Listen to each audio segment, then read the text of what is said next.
Inalerto na ni Chilean President Michelle Bachelet ang mga residente na nakatira malapit sa Calbuco Volcano sa posibleng masamang idulot sa kanilang kalusugan ng nilalabas sa abo ng bulkan.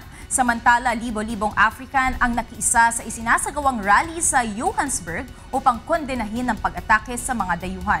Yan at ipapambalitang abroad sa ulat ni Marge Navarro. Sa Africa, libo-libong South African ang nagmarsya kahapon sa mga lansangan ng Johannesburg upang makiisa laban sa serye ng xenophobic attacks sa South Africa. Umabot na sa 7 ang nasawi mula nang sumiklab ang anti-immigrant violence sa bansa na nasa ikatlong linggo na ngayon.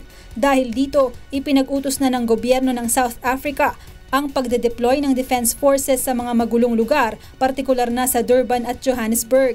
Ang xenophobia ay isang kondisyon kung saan ang isang tao ay nakakaramdam ng pagkatakot sa mga dayuhan. Kabilang sa mga nakiisa sa anti-xenophobia protest ay ilang religious at community leaders.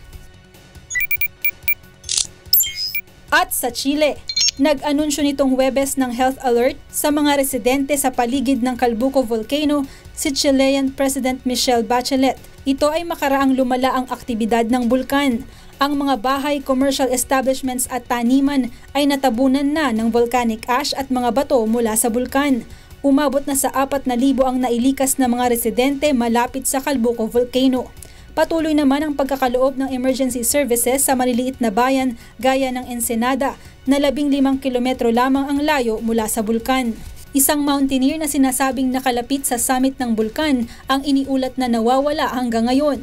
Nagpatawag ng emergency meeting si Bachelet sa mga miyembro ng kanyang gabinete at emergency workers at nakatakdang magtungo sa mga apektadong lugar upang personal na alamin ang sitwasyon. Marge Navarro, UNTV News, Worldwide.